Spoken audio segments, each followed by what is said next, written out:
Welcome to our channel on GST the tax bytes. दोस्तों, आज हम एक डिस्कस करेंगे दिल्ली हाई कोर्ट की जजमेंट जिसने हर वो असेसी जिसको रिफंड लेट मिलता है एक रिलीफ प्रदान करा है।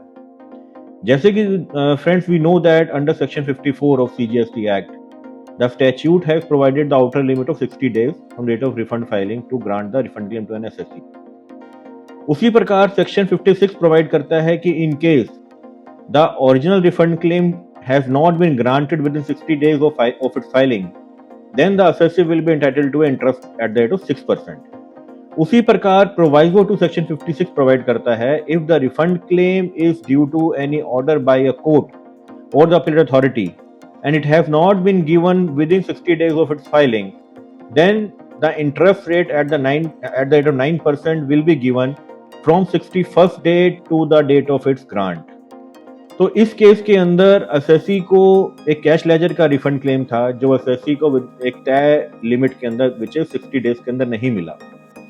तो दिल्ली हाई कोर्ट में अपील करने के बाद दिल्ली हाई कोर्ट ने ये अपहेल्ड करा कि जो असेसी का ओरिजिनल रिफंड क्लेम लेट हुआ है उसके लिए उस असेसी को 61st डे से लेके और रिफंड ग्रांट की डेट तक का 6% के ऊपर इंटरेस्ट मिलेगा। उसी प्रकार जब असेसी ने एक ऑर्डर के बाद अपीलेट अथॉरिटी के ऑर्डर के बाद रिफंड फाइल करा as per the architecture in GSTN portal, तो उस केस में सेकंड रिफंड क्लेम के 61st डे से लेके पेमेंट तक का 9% का रिफंड क्लेम इंटरेस्ट रेट उसे मिलेगा।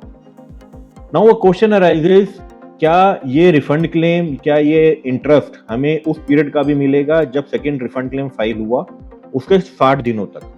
Then the answer is yes, and the High Court has emphatically said that the assessee is entitled to refund even for the period starting from filing of the second refund claim till its 60th day at the rate of 6%.